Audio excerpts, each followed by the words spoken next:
বেশ্যা মহিলা তো পাগল হয়ে গেছে। বেশ্যা মহিলার পেটে ওই সময় বাচ্চা, পেটের বাচ্চা কিন্তু লুকাই রাখা যায় না। দিন দিন বাচ্চা বড় হচ্ছে মায়ের পেটে, ওই বেশ্যা মহিলার পেটে। বেশ্যা মহিলা বাচ্চাটা প্রসব করে দিল বন্ধু। বাচ্চাটা প্রসব করার পরে মানুষ তাকে প্রশ্ন করতে শুরু করলো, এই বাচ্চা তুমি কোথায় পাইলা? কই এই বাচ্চাটা আনছি জুরিস থেকে। নাউজুবিল্লাহ কন্যা। সরল মনা জুরিস, আল্লাহওয়ালা জুরিস কিছুই তো বন্ধু জানে না। দেখবেন এলাকার গুন্ডা যদি গুন্ডামি করে কেউ কিছু বলবে না ভয়ে, চোর যদি চুরি করে কেউ কিছু বলবে না, ডাকাত যদি ডাকাতি করে কেউ কিছু বলবে না। কিন্তু ইমাম সাহেব যদি আংশিক কোনো অন্যায় করে কই মিম্বরে থাকা যাবে না।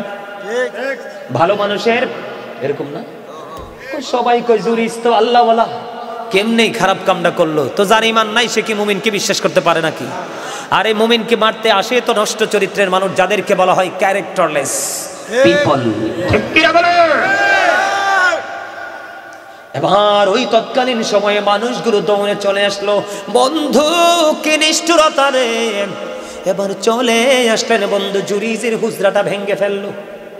জুরিজকে প্রহার করতে শুরু করলো, টেনে হেসড়ে তাকে তার হুজরা থেকে বের করে ফেললো।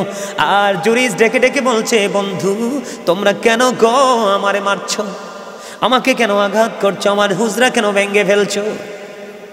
কই তুমি কি জানো না? কই না রে না, আমি কেমন করে জানবো, আমি এমন তো কোনো অপরাধ করিনি। এবার ওই অসভ্য চরিত্রহীন মানুষগুলো বড় বড় বলতেছে, তুমি ওই বেশ্যা মহিলার সাথে অবৈধ কাজ করে তার পেটে সন্তান দিয়েছো। কেউ যদি প্রতিদিন নবীকে ভালোবাসিয়া মাত্র 1000 বার যদি দরুদ পড়তে পারো প্রতিদিন ধারাবাহিকভাবে, কতবার? হাদিস খানে এসেছে বন্ধু দাইলামি শরীফের মধ্যে। হাদিসের রাবি হলেন হযরতে আনাস রাদিয়াল্লাহু তাআলা আনহু। তিনি জানিয়ে দিয়েছেন, আমার নবী বলেছেন, কোন উম্মত বান্দা বা বান্দি, বৃদ্ধ বা বৃদ্ধা, যুবক যুবতী যেই হোক না কেন, প্রতিদিন যদি প্রাণের নবীকে ভালোবাসিয়া প্রতিদিন কেউ যদি নবীকে মহব্বত করে 1000 বার যদি দরুদ পড়তে পারো, তাহলে জান্নাত না দেখা পর্যন্ত তোমার মরণ হবে না। তাহলে দরুদ না পড়ে লস হইছে না লাভ হইছে? এবার আসেন বন্ধু জিকির। আল্লাহ বলেছেন, অবিজ্ঞানিক যারা, সায়েন্টিফিক যারা, তারা বলেছেন Zika is the heart medicine, জিকির হলো হার্টের ঔষধ। কি? আর হাদিস শরীফের মধ্যে এসেছে, আল্লাহর হাবিব সরকারি মদিনা তিনি বলেছেন, প্রত্যেকটা মেশিনকে ক্লিয়ার করার একটা যন্ত্র আছে, আর মানুষের মনের ঘরের ময়লা দূর করার যন্ত্র হলো জিকির। নবীজি বলেছেন, তোমরা যখন জিকির করবে এমন ভাবে জিকির করো মানুষ দেখলেই যেন তোমাদেরকে পাগল বলে। নবীজি বলেছেন, ওই যে বলেছিলাম দুইটা মানুষ, কয়টা? একটা হলো দেহ, আরেকটা হলো আত্মা। দেহের আওয়াজ আসবে জবান দিয়ে রে, আর আত্মার আওয়াজ আসবে আত্মার জবান দিয়ে। কথা কন না কেন? ভিতরেরটা ভিতরে, বাইরেরটা বাইরে। আল্লাহর হাবিব বলেছেন, জিকির দুই ভাবে করা যায়, জবান দিয়ে করা যায়, অন্তর দিয়েও করা যায়। তবে জবান এবং অন্তর দুটো মিলে যেই জিকির করা হয়, ওই জিকির হলো সবচেয়ে উত্তম জিকির। সুবহানাল্লাহ বলেন না? ও বন্ধু, আমি যে বারবার বলছি জিকির করেন, এই জন্য বলছি জিকির করেন, এটা কিন্তু জান্নাতের বাগান। আল্লাহর হাবিব বলেছেন, তোমরা যখন জান্নাতের বাগানে যাও তখন তোমরা জান্নাতের বাগান থেকে ফল খেয়ে নিও। আম বাগানে গেলে কি পাওয়া যায়? জাম বাগানে গেলে কি পাওয়া যায়? কাঁঠাল বাগানে গেলে কি পাওয়া যায়? পেয়ারা বাগানে গেলে কি পাওয়া যায়? আপেল বাগানে গেলে কি পাওয়া যায়? মালটা বাগানে গেলে কি পাওয়া যায়? লিচু বাগানে গেলে কি পাওয়া যায়? বন্ধু, প্রত্যেকটা ফলের বাগানে গেলে যেমনি প্রত্যেকটা ফল পাওয়া যায়, ঠিক জান্নাতের বাগানে আসলেও বন্ধু জান্নাতের ফল পাওয়া যায়। নবী গো, এই জান্নাতের ফলটা কি?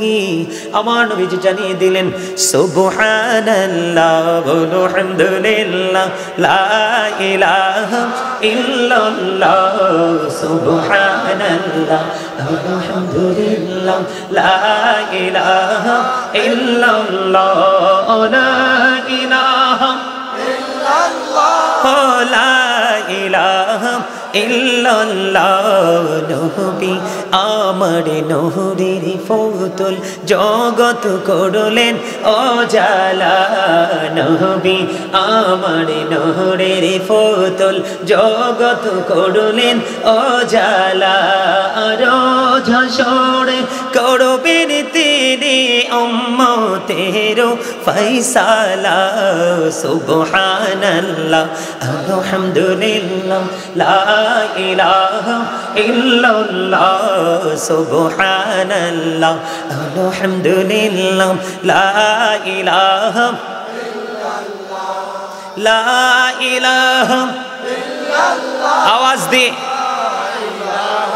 ইল্লাল্লাহ নামের সাথে নাম মিশাইয়া যারে আল্লাহ পাঠাইলা নামের সাথে নাম মিশাইয়া যারে আল্লাহ পাঠাইলা আরে যে আল্লাহ দুস্ত বলে তার প্রেমে মজিলা সুবহানাল্লাহ মহব্বতে লা ইলাহা ইল্লাল্লাহ সুবহানাল্লাহ আলহামদুলিল্লাহ লা ইলাহা ইল্লাল্লাহ লা ইলাহা ইল্লাল্লাহ লা ইলাহা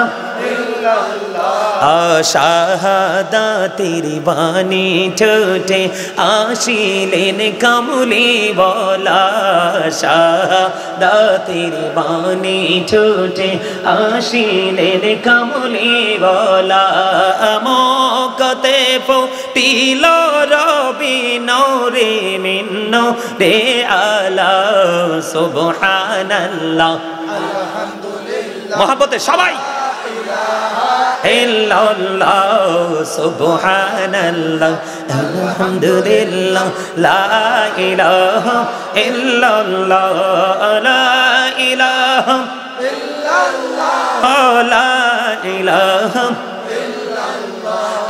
আরশ কুরসি লৌহ কলম সৃষ্টি জাহান ওসিলা আরশ কুরসি লৌহ কলম সৃষ্টি জাহান ওসিলা আরে যে আল্লাহ খুশি হইয়া নাম রাখলেন হাবিবুল্লাহ সুবহানাল্লাহ আলহামদুলিল্লাহ লা ইলাহা ইল্লাল্লাহ লা ইলাহা ইল্লাল্লাহ লা ইলাহা লা ইলাহা ইল্লাল্লাহ মুহাম্মাদুর রাসূলুল্লাহ সাল্লাল্লাহু আলাইহি ওয়াসাল্লাম জোরে জোরে বলেন আলহামদুলিল্লাহ কার কার মনের ঘরে শান্তি আসছে বলেন দুই হাত তুলে দেখান কার কার মনের ঘরে জিকির শুনে শান্তি এসেছে সোজা করে দেয় তৈব বন্ধু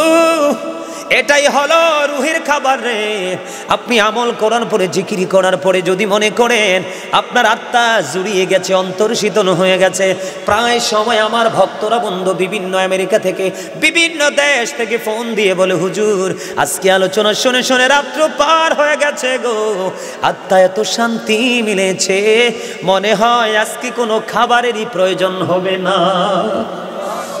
গত কয়েকদিন আগে কুমিল্লা সিটি আপনার কি জানি বলে বদরপুর কেন্দ্রীয় ঈদগাহ মাঠ বিশাল প্রোগ্রাম এটার মতো 10টা প্রোগ্রামের চেয়েও বড় হবে মানুষ শুধু যুবকদের উপচে পড়া ভিড় জিকির করতে লাগলাম সুবহানাল্লাহ একটুখানি করে ছেড়ে দিলাম মুরব্বী এক দাদা দাঁড়িয়ে বলে হুজুর কেন গো বন্ধ করেছেন এই জিকির খানি গো কারণ এই জিকির শুনে আমার কলিজা ঠান্ডা হয়ে গেছে এই জন্য বলি রে মুরব্বী মানুষগুলো যতদিন থাকবে বন্ধু পৃথিবী ততদিন ভালো থাকবে কারণ তাদের সিনায় আল্লাহ রাসূলের প্রেমে ভরা এই বর্তমান প্রজন্মের ম্যাক্সিমাম যুবক যুবতীদের অন্তর হিংসা নোংরামি আত্মগরিমার ইহুদি কালচারে ভরা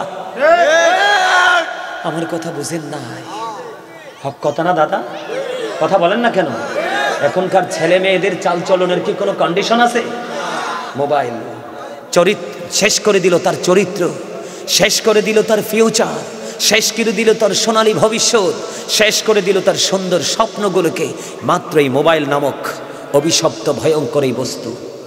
কথা বলেন। দেখো তুমি, একটা মুরব্বী পাঞ্জাবি ছাড়া টুপি ছাড়া আসেনি, সুন্নতে ভরা তাদের অঙ্গ। আর একটা যুবক দেখেন কয়টা যুবকের মাথায় টুপি আছে? দুই একটা যুবক ছাড়া সবগুলো যুবক এই যে চুল কেটে এসেছে, ম্যাক্সিমাম যুবকের মাথার চুল কাটার স্টাইলটা পুরোই ইহুদিদের স্টাইল। এই যে যুবক তোমরা চুল কেটেছো, এটা হাসির জিনিস নয়, শিখার জিনিস।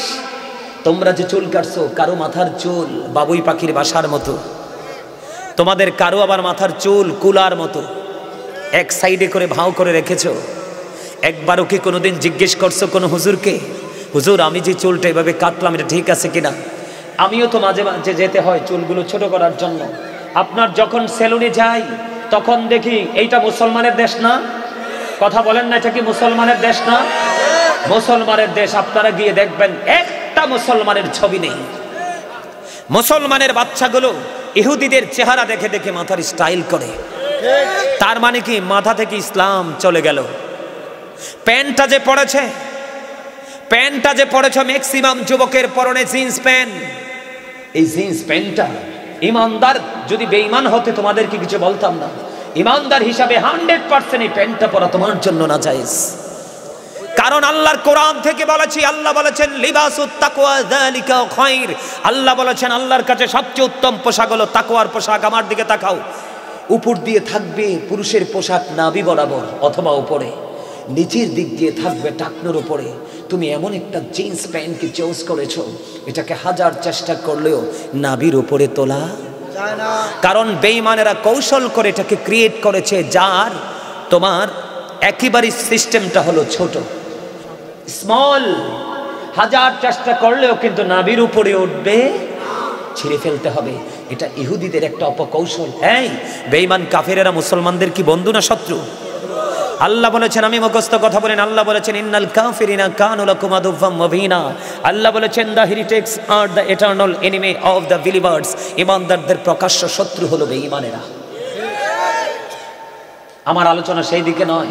তোমরা যুবক যারা বুদ্ধিমান, তোমরা বোকা নও। তোমরা বুদ্ধিমান যারা, যাদের বিবেক আছে, তোমরা চিন্তিত হয়ে যাবে। আর যাদের বিবেক নেই, তোমরা আমার কথাটা উড়িয়ে দিবে। কারণ বিবেকবান যারা, তাদের জন্যই হলো কোরআন হাদিসের আলোচনা। যাদের বিবেক নেই, যাদের মেন্টালিটি লো, সেন্সলেস, তাদের জন্য কোনো কোরআন নেই, হাদিস নেই, আলোচনা নেই, দুনিয়া নেই, আখেরা নেই, এরা পথভ্রষ্ট। ইউ হ্যাভ টু, মনে রাখবে, you have to go to hell. চলে যেতে হবে জাহান্নামে। আর যদি তুমি সচেতন হতে পারো, অ্যাক্টিভ হতে পারো, আলেম ওলামাদের সাথে যুক্ত হও। কেন জানো? আল্লাহ বলেছে join with my dear people, come to my paradise. আল্লাহ বলেছেন ফাদখুলি ফি ইবাদি ওয়াদখুলি জান্নাতি। আল্লাহ বলেছেন আমার প্রিয় লোকেদের সাথে যুক্ত হও আর আমার জান্নাতে চলে আসো। কে বলেছেন? আলেমদেরকে বন্ধু করে নাও। হক্কানি আলেম নবীর দুশমনদেরকে নয়, অলির দুশমনদেরকে নয়, নবীর আহলে বাইতের দুশমনদেরকে নয়। ঠিক কিনা? আমার আলোচনাটা বন্ধ শেষ করতে চাই। জিকির বড় মধু, মুমিনের রুহের খাবার। যত জিকির করবা তত ময়লা তোমার দূর হয়ে যাবে। আল্লাহ বলেছেন ইয়া আইয়ুহাল্লাযীনা আমানু যিকুরুল্লাহা যিকরান কাসীরা ওয়াসাব্বিহুহু বুকরাতাও ওয়াসীলা। আল্লাহ বলেছে ইমানদারদেরকে তোমরা বেশি বেশি করে জিকির করো, সকাল টু সন্ধ্যা আল্লাহর পবিত্রতা ঘোষণা করো। আর জিকিরটা করতে কোনো কন্ডিশন নেই। ফাযকুরুল্লাহা কিয়ামান, দাঁড়িয়ে দাঁড়িয়ে জিকির করো, ও কুউদান, বসে বসে জিকির করো, ওয়া আলা যুনুবিকুম, শুয়ে শুয়ে জিকির করো। ও শীতলাই গ্রামের আমার ভাই, আমার বাবারা, আমার যুবক, আমার বন্ধুরা, আমার মা বোনদের কি বলবো, মা আমার বোনেরা, সবাই হৃদয় খুলে তোমরা শোনো। যত বেশি জিকির করবে অন্তরটা হয়ে যাবে কি মদিনার আয়না। ঠিক কিনা? আপনার চেহারা দেখতে হলে আয়না লাগে। আপনার কাল্ব যদি আয়না বানাতে না পারেন, কখনো আয়নার সামনে দাঁড়াইলে কিছুই দেখবেন না। ঠিক কিনা বলেন? আমার আলোচনাটা এখানেই, আলোচনাটা শেষ করে দিলাম। আমি মূল আলোচনায় যেতে চাই বন্ধু। আল্লাহ রাব্বুল আলামিন আমাদেরকে বলেছেন ওয়াবুদুল্লাহ ওয়া লা তুশরিকু বিহি শাইয়্যা ওয়া বিল ওয়ালিদাইনি ইহসানা। আল্লাহ বলেছেন তোমরা আল্লাহর ইবাদত করো। কার? আল্লাহর সাথে কোনো কিছুকে শরীক করিও না। কি করো না? আল্লাহর সাথে কি করিও না? কোনো কিছুকে শরীক করিও না। ওয়া বিল ওয়ালিদাইনি ইহসানা, মা বাবাকে ভালোবাসো। মা বাবারে ভালোবাসা লাগবে না তো? এটা সুবহানাল্লাহ বললেন না যে? আর জোরে কোন না সুবহানাল্লাহ। কইছে কে? আল্লাহ, আমি না, জবান আমার, বলছে কে? কি মজার ওয়াজ যে আজকে করব। যদি সত্যিকারের বিবেকবান হন, হৃদয়টা ঠান্ডা হয়ে যাবে। আর জোরে কোন না সুবহানাল্লাহ। আর জোরে। জিকিরতে মাওলা রাজি, দিল হবে রোশন, আল্লাহ আল্লাহ জিকির করো সর্বক্ষণ।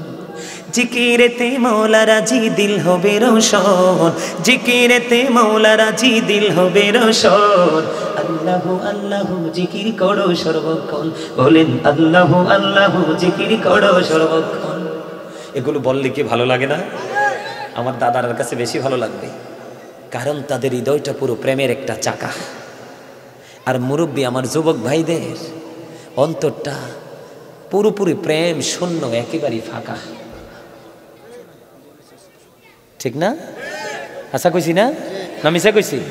তবে তার মধ্যে কিছু ব্যতিক্রম যুবকও দেখতে পায়। সকল কর্মের মাঝে আস্তিনের নিচে জায়নামাজ দিয়ে দৌড়ে ছুটে চলা যায় মসজিদে আজান দিতে দেরি। এই যুবকগুলোর জন্য যে কত নিয়ামত বরাদ্দ করেছেন আল্লাহ, আলহামদুলিল্লাহ। আল্লাহ কি কয়? ওয়াবিল ওয়ালিদাইনি ইহসানা।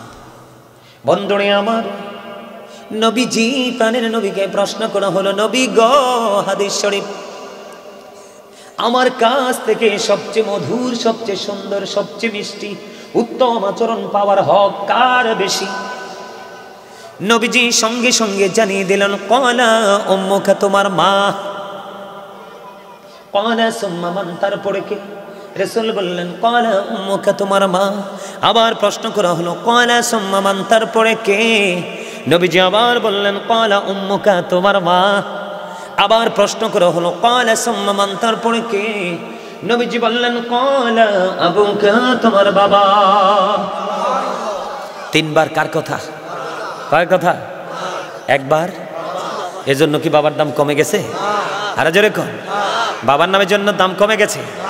বন্ধুরে আমার, হাদিস শরীফের মধ্যে এসেছে, আমার নবী, আপনার নবী, দু জাহানের বাদশা নবী, তিনি বলে দিয়েছেন, যেই সন্তানটা বাবার অবাধ্য, যেই সন্তানটাকে বাবা দেখতে পারে না, যেই সন্তানটার উপর বাবা অসন্তুষ্ট, যেই সন্তানকে বাবা দেখতে পারে না, যেই সন্তানটার উপর বাবা অবাধ্য, অসন্তুষ্ট, সেই সন্তানটার উপর আল্লাহ রাব্বুল আলামিন অসন্তুষ্ট। নাউজুবিল্লাহ বলেন না। বাবা মার কলিজায় আগুন দেওয়া যাবে না। তুমি পাহাড় পরিমাণ নামাজ পড়ো, দান সদকা করো, হজ করতে থাকো, পিতামাতার কলিজায় তুমি লাগিয়ে দিয়েছ শান্তির আগুন, তখন তোমার এই আমল দিয়ে কোনো ফায়দা হবে না বন্ধু। মা বোনের চেহারার দিকে তাকাইলে একটা হজের সওয়াব। সুবহানাল্লাহ। ইয়া রাসূলুল্লাহ, ইয়া হাবিবাল্লাহ, নবী গো, ও প্রাণের নবী, প্রতিদিন যদি দৈনিক 100 বার যদি মায়ের দিকে তাকাই, নবীজি বললেন 100 বার তাকাইলে প্রতিদিন 100 হজের সওয়াব। সুবহানাল্লাহ। তবে তাকাইতে হবে কোন নজরে? মায়ার নজরে। কোন নজরে? আপনি হঠাৎ করে মায়ের পবিত্র চেহারার দিকে তাকালেন, তাকানোর পরে আপনার সন্তান হিসাবে আপনার মনে হলো, মনে মনে আপনি ফিল করতেছেন, হাই রে কি জানি হলো গো, কেন জানি আমার মায়ের চেহারাটা গত সপ্তাহ থেকে এই সপ্তাহে একটু শুকিয়ে গেছে। খাবার খাইতে বসলে দেখবেন এ বন্ধু, মা গত সপ্তাহের মতো খাবার খেতে পারে না। এমন করে করে যখন মায়ের গুরুত্বপূর্ণ যে জিনিসগুলো আপনি দেখবেন, আপনার মনের মধ্যে করুণা হবে, মায়া হবে। মনিব, মায়ের চেহারাটা শুকিয়ে গেছে, মায়ের জ্বর এসেছে, মা রুমের মধ্যে কম্বল মুড়ি দিয়ে শুয়ে আছে, মায়ের চেহারার দিকে তাকিয়ে দেখলেন মা বিচলিত হয়ে গেছে, কষ্ট পাচ্ছে, ডাক দিয়ে বলবেন, মনিব, মায়ের চেহারা দেখে আমি সহ্য করতে পারলাম না, কি হলো গো আমার জনম দুঃখী মায়ের? ওই যে করুণার চেহারা নিয়ে একটা বার তাকাবা 1টা হজের সওয়াব, 2 বার তাকাবা 2টা হজের সওয়াব, 3 বার তাকাবা 3টা হজের সওয়াব। বন্ধু তোমরা তো জানো না, আজকে মরহুম লাল মিয়া সাহেবের আওলাদ কত দামি রে। ও বন্ধু, আল্লাহর কাছে তাদের মর্যাদা কত বেশি, এটা তোমাদেরকে আমি বলে বোঝাতে পারবো না বন্ধু। তাদের আওলাদ হলো অত্যন্ত সুদক্ষ এবং সুযোগ্য। জোরে জোরে কন্যা সুবহানাল্লাহ। বন্ধুরে আমার, কেন বললেন? বলে হুজুর কেন বললেন? নবীজিকে প্রশ্ন করা হলো, নবী গো, পিতামাতা চলে যাওয়ার পরে তাদের সাথে উত্তম আচরণ আমি কেমন করে করব, ভালো আচরণ আমি কেমন করে করব গো, আমার একটু জানতে বড় মনে চাই গো নবী। নবীজি বললেন, তাদের মাগফিরাতের উদ্দেশ্যে মিলাদের আয়োজন করবা, মাহফিলের আয়োজন করবা, দুঃখী মানুষকে খাবার খাইয়ে দিবা, তাদেরকে খাবার দিবা। এখন তো কাঠ মৌলবি বের হচ্ছে, ডিজিটাল মৌলবি, কয় মানুষকে খাওয়ান নাকি বেদাত। আপনাদের এলাকায় আসছে কিনা আমি জানি না, যদি আসে লাঠি দিয়ে দৌড়ানি দিবেন বন্ধু। আমি নিজে পড়েছি হাদিস, পবিত্র হাদিস শরীফের মধ্যে এসেছে আল্লাহ রাসূল বলেছেন, আল্লাহর কাছে এত প্রিয় মুসলমানকে দেখা মাত্র সালাম দিয়ে দেওয়া, পরিচিত হোক আর অপরিচিত হোক, মানুষকে পেট ভরিয়ে তৃপ্তির সাথে খাওয়াই দেওয়া। আমার নবীজি বলেছেন এটা আল্লাহর খুবই পছন্দ। তাহলে আপনি এতিমকে খাওয়াবেন, আলেমদেরকে দাওয়াত দিবেন, তাদেরকে খাওয়াবেন, তাদেরকে হাদিয়া দিবেন, তাদেরকে খুশি করে ঘর থেকে বিদায় করে দিবেন। বন্ধু, ও বন্ধু, এটা বিশাল বড় পাহাড়, পাহাড়ের মতো হয়ে হাদিয়া তার কবরে চলে যাবে। সুবহানাল্লাহ, সুবহানাল্লাহ বলেন না। আপনার আবার প্রাণের নবী তিনি জানিয়ে দিয়েছেন, আপনার কাজ হলো বাবা যখন চলে যাবে, বাবা চলে যাওয়ার পরে বাবার সাথে সুন্দর উত্তম মিষ্টি আচরণ, সুন্দর আচরণ হলো ওটা। আমার বাবা চলে গেছে, আমার বাবার একজন বন্ধু আছে, কোথায় আছে? শীতলাই থেকে দূরে, ধরেন কোথায়? সাহেবাবাদ বাজারে। একটা এক্সাম্পল দিলাম, সাপোজ, কি কথা কয় না, ওই দিক দিয়ে নারায়ণপুরে আছে। কোন জায়গায়? বলো বলো, কি বলবো আমারে বললে তো।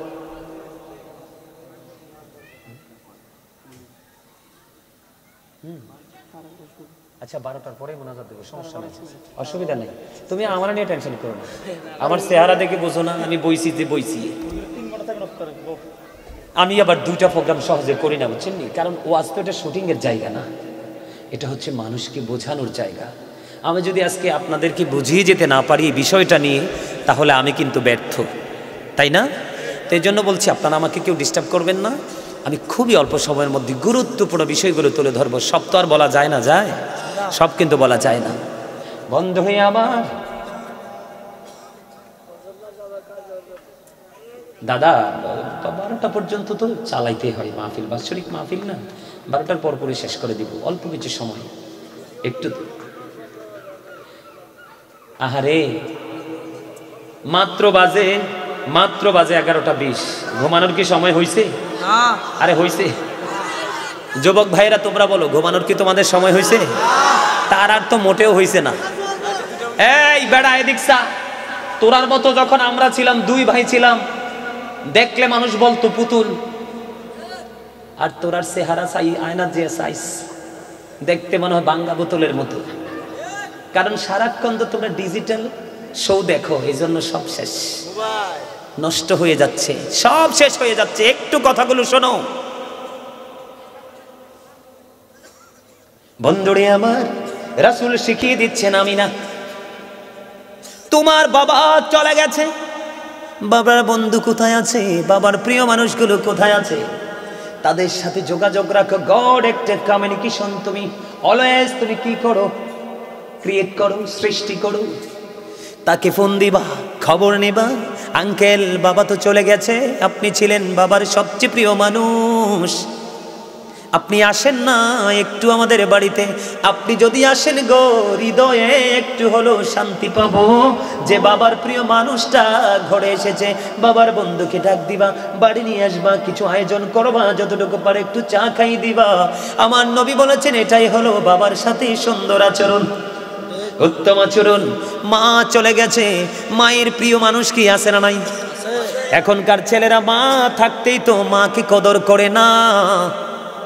বন্ধু মা চলে যাবে, মায়ের প্রিয় মানুষের সাথে তোমরা যোগাযোগ রাখবা, তাদের খোঁজ খবর নেবা, তাদেরকে তোমাদের বাড়িতে ইনভাইট করবা, আমন্ত্রণ জানাবা। মা বাবা চলে যাওয়ার পরে এগুলো হলো উত্তম আচরণ। বন্ধু দান সাদকা, কোরআন খানি, মিলাদ মাহফিল যা করবেন এগুলো হলো বাবা মাকে স্মরণ করে তাদের প্রতি শ্রদ্ধা। কারণ হলো আটলান্টিক মহাসাগরে একজন মানুষ কোনো কুল কিনারা খুঁজে পাচ্ছে না, তিনি শুধু সাহায্য করছে। আল্লাহর হাবিব বলেছেন ওই মহাসমুদ্রের মধ্যে পড়িয়া মানুষগুলো যেমনি সাহায্য প্রার্থনা করছে, কবরবাসীরাও ঠিক তেমনি আপন স্বজনের কাছে তারা সাহায্য চাচ্ছে। কারণ কবরবাসী বড় অসহায়। বন্ধুরে আমার, আমি সেই দিকে পড়ে যাব, একটুখানি বলে ফেললাম মা বাবার প্রতি ভালো আচরণ, মিষ্টি আচরণ করলে আল্লাহ রাব্বুল আলামিন মা বান্দাকে কেমন করে বাঁচায়। বন্ধু আমার দিকে তাকান, তিনজন লোক সফরে বের হলো। কয়জন? তিনজন লোক সফরে বের হলো।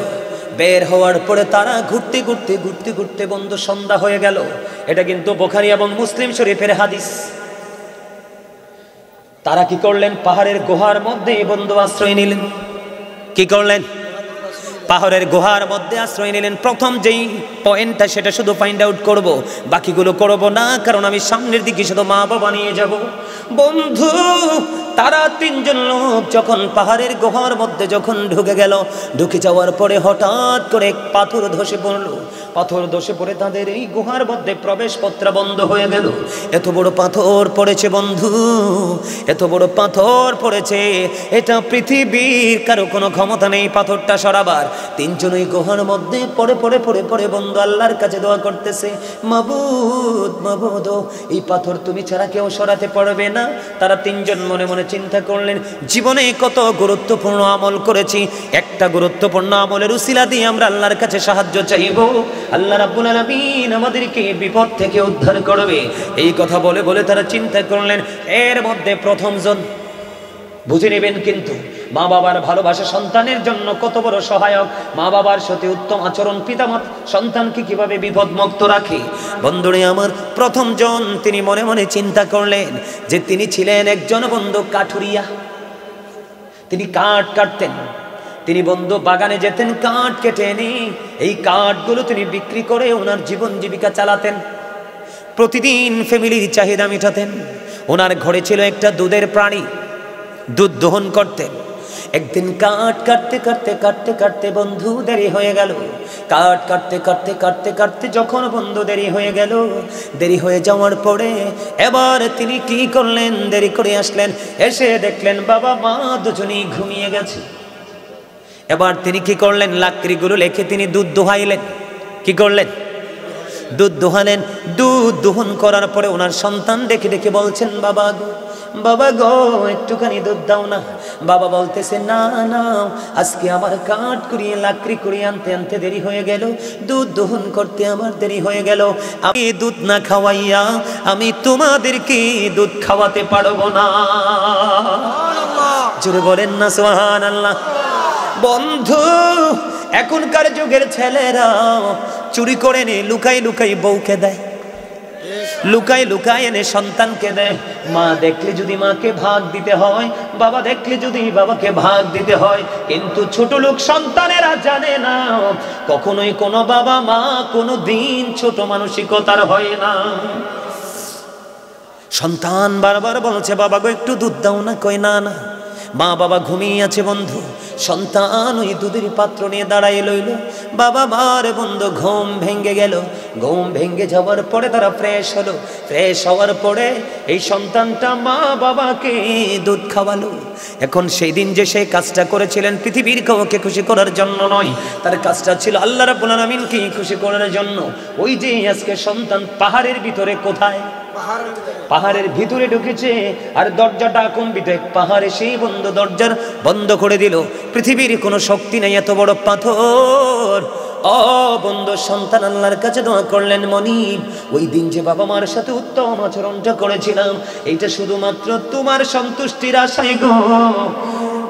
ওই দিনের এই কর্মটা যদি তুমি পছন্দ করে থাকো, আমার ওই দিনের এই কাজটা যদি তোমার কাছে পছন্দ হয়ে থাকে, তাহলে আজকে আমাদের কি বিপদ থেকে তুমি বাঁচাও। বন্ধু, পিতামাতার পাগল সন্তান দোয়া করতে দেরি, এবার চাইয়া দেখলেন পাথরটা একটুখানি সরে গেছে। জোরে জোরে কন্যা সুবহানাল্লাহ, আর জোরে বলেন না সুবহানাল্লাহ, আর একটু মহব্বতে। আর বাকি দুইটা আছে, দুইটা বাদ দিলাম। আর বাকি দুইজন আছে না? বাকি দুইজন আছে, দুজনটা বাদ দিলাম। আমি আরেকটা হাদিসের আরেকটা অংশে যাব আপনাদেরকে নিয়ে। তিনজন যখন দোয়া করলেন, পরে পুরো পাথর সরে গেল, তারা দিদার সুন্দর করে তারা বের হয়ে গেল। বন্ধুরে আমার, যেহেতু বাবা মা নিয়ে কথা, আল্লাহর একজন প্রিয় বান্দা ছিলেন বন্ধু, হাদিস শরীফের মধ্যে এসেছে, যার নাম হলো হযরত জুরাইজ। আল্লাহর এমন পাগল ছিল রে, আমরা জুমার নামাজ পড়ি, 5 ওয়াক্ত নামাজ পড়ি সবাই দলবদ্ধভাবে, কিন্তু যারা আল্লাহর বেশি পাগল, আল্লাহর ওলি যারা, তারা কিন্তু জামাতে নামাজ পড়ে না, তারা নামাজ পড়ে একা একা। কথা কয় না? কারণ তারা তো আল্লাহর সাথে এমন প্রেমের ডুরি লাগাইছে, এখনকার যুগের ডিজিটাল ইমাম সাহেবের রুকু সেজদা তাদের ভালো, এজন্য তারা নির্জনে কি করে? ইবাদত।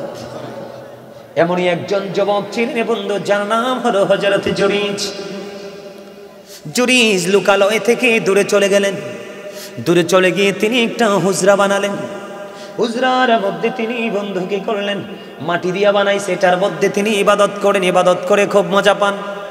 একদিন হঠাৎ করে জুরাইজ তিনি নামাজরত অবস্থায় ওনার হুজরার মধ্যে, বুঝে নেবেন কিন্তু তিনি নামাজরত অবস্থায়। কি অবস্থায়? নামাজরত অবস্থায়। এবার এই হুজরার বাইরে থেকে মা এসে ডাকছে, বাবা জুরাইজ, তুমি কোথায় গো? আমি মা এসেছি তোমার সাথে দেখা করার জন্য। কিন্তু জুরাইজ মনে মনে চিন্তা করতেছে, আমি তো নামাজ পড়তেছি, আমি কি নামাজ চালিয়ে যাব নাকি আমার মায়ের সাথে আমি দেখা করব? তিনি চিন্তা করতে করতে পরে সিদ্ধান্ত নিলেন, আমি নামাজটাই চালিয়ে যাই, নামাজ শেষ করে মায়ের সাথে দেখা করব। নামাজটা শেষ করে হুজরা থেকে বাইরে এসে দেখে মা হুজরার বাইরে নাই, চলে গেছে। একদিন চলে গেল, দ্বিতীয় দিন আবার এমন সময় মা আসলেন, হাদিস শরীফ প্রমাণ করেছে। এমন সময় মা আসলেন, ওই সময় জুরাইজ নামাজরত অবস্থায়, মা বাহির থেকে ডাকছে। জুরাইজ মায়ের ডাকে সাড়া দিলেন না, তিনি নামাজ চালিয়ে গেলেন। দ্বিতীয় দিনও নামাজ শেষ করে বাইরে এসে দেখলেন মা আজকেও তো এখানে নাই। নামাজ শেষ করে দেখলেন মা আজকেও ডেকে ডেকে চলে গেলেন। 2 দিন চলে গেল। তৃতীয় দিন আবার আসলেন, আবার তৃতীয় দিন এমন সময় আসলেন, এবার ওয়াইসা দেখে ছেলেটা নামাজরত অবস্থায় ডাকছে বাহির থেকে, সন্তান সাড়া দেয় না। নামাজ যখন শেষ হয়ে গেল বাইরে আসলেন, বাইরে এসে দেখে আজকেও মা নাই, চলে গেল। এক এক করে মা 3 দিন আসলো বন্ধু ছেলের সাথে দেখা করার জন্য, কিন্তু ছেলে তো নামাজ পড়তেছে, মায়ের ডাকে সাড়া দিলেন না। ছেলেটা মনে মনে ভাবলেন নামাজটা শেষ করি, মা তো থাকবেই। এক এক করে 3 দিন চলে গেল। তৃতীয় দিন মা যাওয়ার সময় ডেকে ডেকে বলছে, আল্লাহ, এক এক করে 3 দিন পর্যন্ত আসলাম গো, সন্তানটা একদিন আমার সাথে দেখা করলো না, তাকে বেশ্যা মহিলার মুখ না দেখাইয়া মরণ দিও না। জোরে কন্যা নাউজুবিল্লাহ। হাদিস শরীফ কি কয়? বেশ্যা মহিলার মুখ না দেখাইয়া কি দিও না? মরণ দিও না। এখন পাশে এক বেশ্যা মহিলা বসবাস করে, এতদিন কিন্তু তার জুরাইজকে নিয়ে কোনো চিন্তা, মা বরদোয়া দিয়া যাইতে দেরি, এখন কিন্তু কি হয়ে গেল? বেশ্যা মহিলা আল্লাহ তো কবুল করে ফেলছে, ছেলেটা কি মারে বকা দিছে? ছেলে তো নামাজ পড়ে, সুন্নত বলেন, ফরজ বলেন, ওয়াজিব বলেন, নফল বলেন, যাই বলেন, যত নামাজে আমরা পড়ি, মূলত সেজদাটা কারে দেই? আরো জোরে কোন, কারে দেই? তো নামাজ কি ছোট করে দেখার কোনো সুযোগ আছে? দেখেন মায়ের ইজ্জত, মায়ের পাওয়ার, মায়ের দুঃখটা আল্লাহ 1 সেকেন্ডের জন্য সহ্য করে না। কারণ মা যখন আপনাকে প্রসব করছে, মার কলিজাটা বের হয়ে গেছে। কত মা সন্তান প্রসব করতে দিয়ে চিরদিনের জন্য পৃথিবী থেকে বিদায়ও হয়ে গেছে। কথা বলেন না কেন? মায়েদের কষ্টের কোনো শেষ। একদিকে মায়ের বুকের দুধ টানেছেন, আরেকদিকে প্রস্রাব করেছেন, আরেকদিকে পায়খানা করেছেন, মা কোনোদিন বিরক্ত হয়নি। আজকে আপনি গায়ে গতরে বড় হইয়া এত বড় হইছেন, মাকে সহ্য করতে পারেন না। আরে ভাই, বউয়ের পায়ের নিচে, বউয়ের মা শাশুড়ির পায়ের নিচে জান্নাত এমন ওয়াজ তো কেউ করে নাই। তো আপনি যার পায়ের নিচে জান্নাত, আপনি তারে বাদ দিয়ে দিয়ে শাশুড়ির পিছনে দৌড়ান। কথা কন না কেন? আরো জোরে। তা আপনি কি রাইট না রং? বন্ধুরে আবার এবার তাকান, বেশ্যা মহিলা তো পাগল হয়ে গেছে। বেশ্যা মহিলার পেটে ওই সময় বাচ্চা, পেটের বাচ্চা কিন্তু লুকাই রাখা যায় না। দিন দিন বাচ্চা বড় হচ্ছে মায়ের পেটে, ওই বেশ্যা মহিলার পেটে। বেশ্যা মহিলা বাচ্চাটা প্রসব করে দিল বন্ধু। বাচ্চাটা প্রসব করার পরে মানুষ তাকে প্রশ্ন করতে শুরু করলো, এই বাচ্চা তুমি কোথায় পাইলা? কই এই বাচ্চাটা আনছি জুরিস থেকে। নাউজুবিল্লাহ কন্যা। সরল মনা জুরিস, আল্লাহ বলা জুরিস কিছুই তো বন্ধু জানে না। দেখবেন এলাকার গুন্ডা যদি গুন্ডামি করে কেউ কিছু বলবে না ভয়ে, চোর যদি চুরি করে কেউ কিছু বলবে না, ডাকাত যদি ডাকাতি করে কেউ কিছু বলবে না। কিন্তু ইমাম সাহেব যদি আংশিক কোনো অন্যায় করে কই মিম্বরে থাকা যাবে না। ভালো মানুষের এরকম না, সবাই কই জুরিস তো আল্লাহ ওয়ালা, কেমনে খারাপ কামটা করলো? তো যার ঈমান নাই সে কি মুমিনকে বিশ্বাস করতে পারে নাকি? আর এই মুমিনকে মারতে আসে তো নষ্ট চরিত্রের মানুষ, যাদেরকে বলা হয় ক্যারেক্টারলেস পিপল। ঠিক কি বলে? এবার ওই তৎকালীন সময়ে মানুষগুলো দৌড়ে চলে আসলো, বন্ধু কি নিষ্ঠুরতা রে! এবার চলে আসলেন বন্ধু, জুরিজের হুজরাটা ভেঙে ফেললো। জুরিজকে প্রহার করতে শুরু করলো, টেনে হেসড়ে তাকে তার হুজরা থেকে বের করে ফেললো।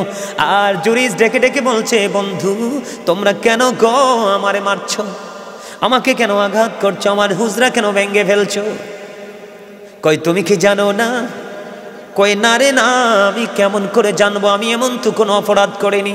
এবার ওই অসভ্য চরিত্রহীন মানুষগুলো বড় বড় বলতেছে, তুমি ওই বেশ্যা মহিলার সাথে অবৈধ কাজ করে তার পেটে সন্তান দিয়েছো।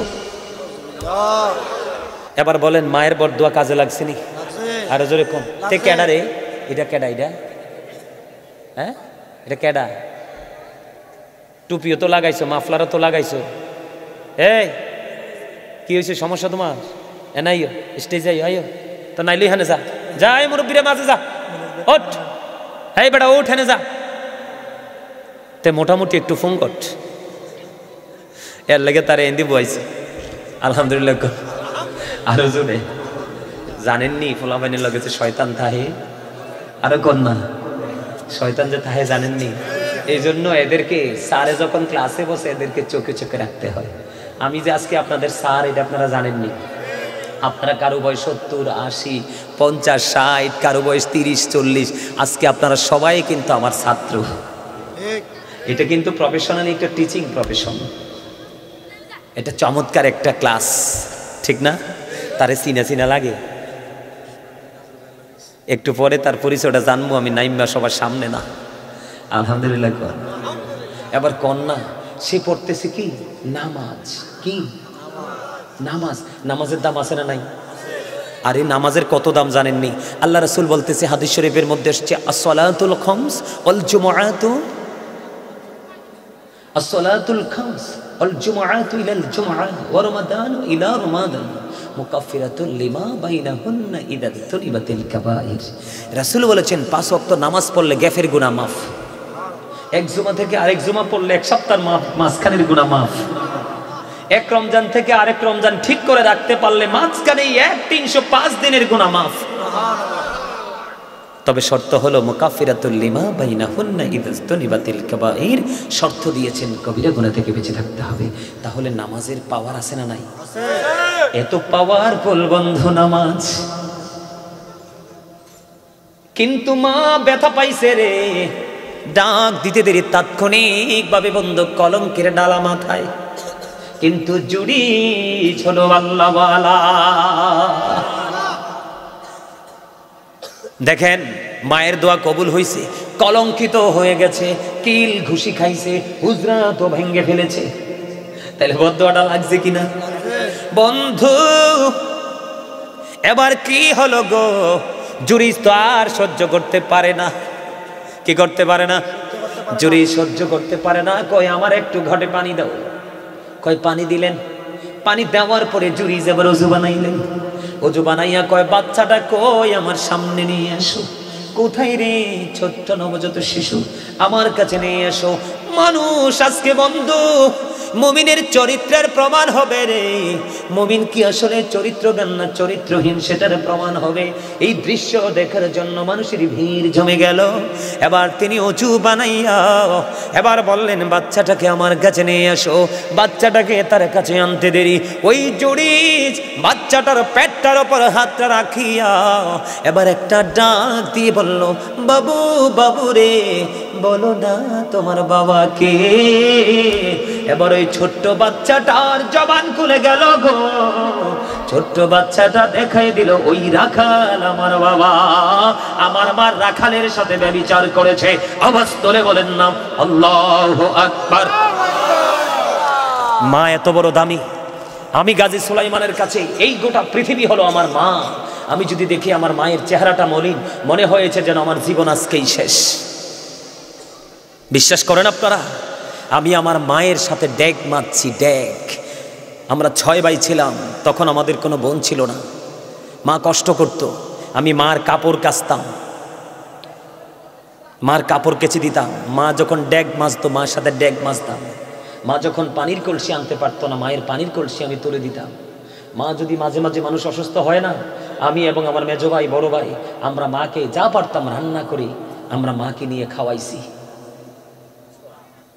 আজকে এই কারণে আমি ছোট্ট সুলাইমান থেকে বিশ্বনন্দিত গাজী সুলাইমান হিসাবে পরিচিতি লাভ করেছি শুধু মায়ের দোয়ায়। আপনি এসপিকে বলবেন এসপি হচ্ছেন কেন, উনি প্রথমেই বলবেন মায়ের দোয়ায়, বাবার দোয়ায়। ডিসিকে বলবেন কেমন করে ডিসি হয়েছেন, বলবে বাবা মার দোয়ায়। কথা কি বুঝে আসছে? একজন প্রাইম মিনিস্টারকে জিজ্ঞেস করবেন আপনি এত বড় হলেন কিভাবে, বলবে বাবা মায়ের দোয়ায়। অন্ধকারাচ্ছন্ন পরিবেশ, কালো কুৎসিত বিশ্রী চেহারার একটা সন্তান সূর্যের চাইতে গ্লেজি হিসাবে আলো ছড়াতে পারে যদি তার পিতামাতা তার উপর সন্তুষ্ট থাকে। জানেন বাবা মার পাওয়ার কত? একদিন এক ব্যক্তি এসে প্রশ্ন করলো, ইয়া রাসূলুল্লাহ, আমার বাবা আমার উপার্জিত টাকাগুলো নিজের মতো করে খরচ করতে চায়। তার মানে অর্থটা উপার্জন করছি কে? আমি।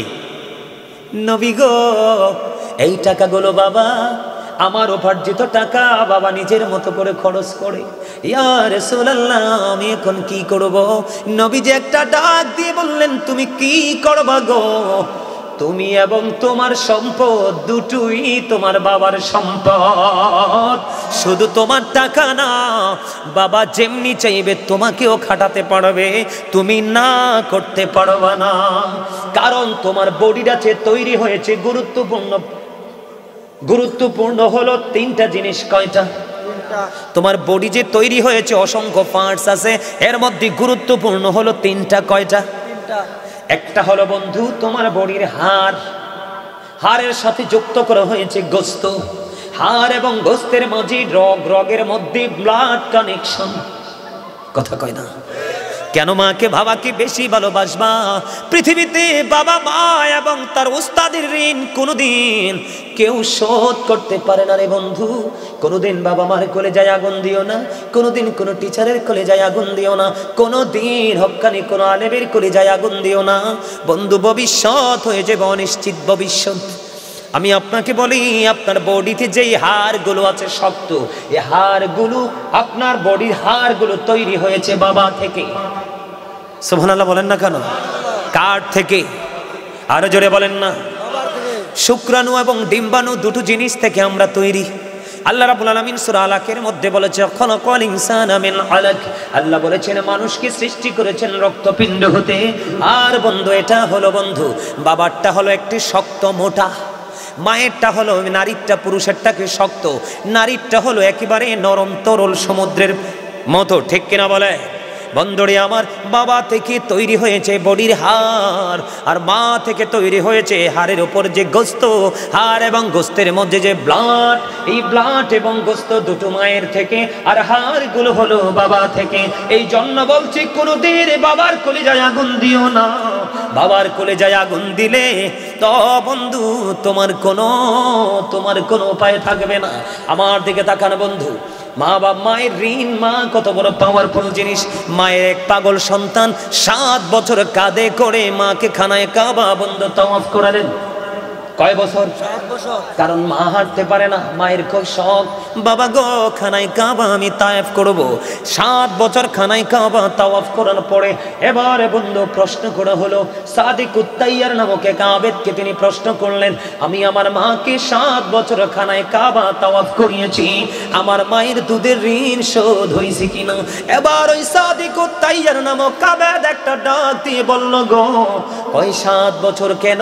তুমি যদি 50,000 বছর যদি মাকে কাঁধে করে খানায় কাবা যদি তাওয়াফ করো গো, তাহলে একটা নিঝুম রাত্রিতে মায়ের যে স্তন চেপে ধরে তুমি দুধ পান করেছিলে, একটা রাতের দুধ পানের ঋণ তুমি শোধ করতে পারবা না। আওয়াজ তুলে তুলে বলেন না সুবহানাল্লাহ। মা বাবার কলিজায় আগুন দিবেন? দিবেন? কোনোদিন না। যাদের চলে গেছে প্রতি জুমার দিনে জিয়ারত করতে যাবেন, প্রত্যেক জুমার দিনে জুমার নামাজ শেষ করে জিয়ারত করে বাড়ি যাবেন। যাদের বাবা মা কবরে চলে গেছে, এটা আপনারা অনেক শুনেছেন বন্ধু। মুসা নবীর উম্মত যার নাম হলো আলী বিন মুআফিক। মুসা নবী একদিন আল্লাহর কাছে প্রশ্ন করলেন, আল্লাহ আমার সাথে জান্নাতে বন্ধু হয়ে যাবে কি? আল্লাহ ঠিকানা দিলেন আলী বিন মুআফিকের। আলী বিন মুআফিকের ঠিকানা পেয়ে চলে গেলেন বলক শহরে।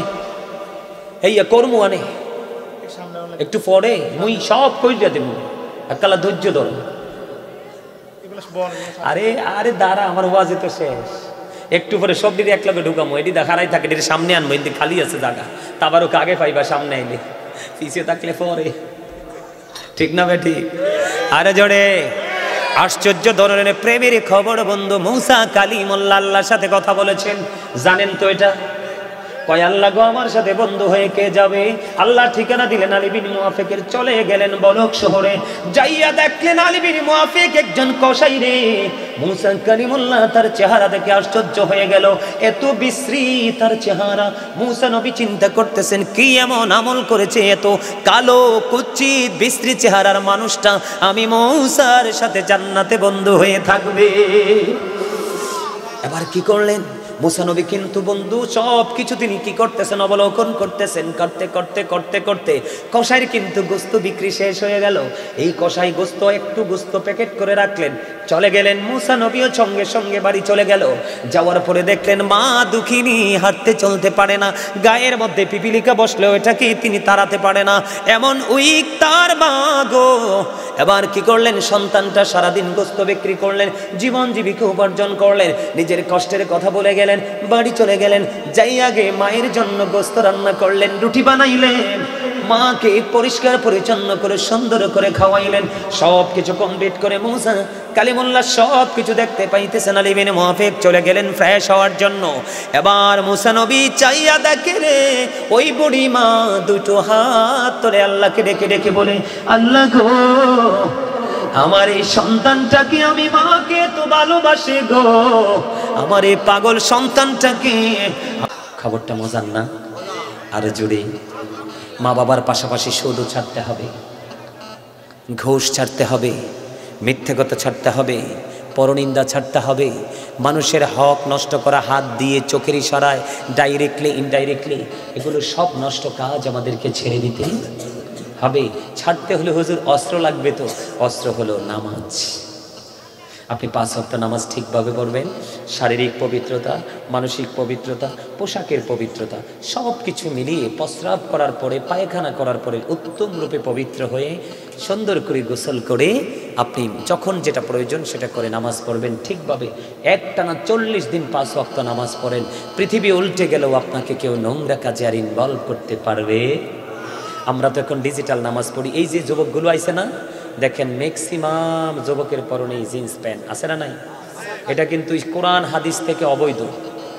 আল্লাহ রাসূল বলেছেন এই পোশাক পরে নামাজ পড়লে নামাজ, কথা কয় না, নামাজ।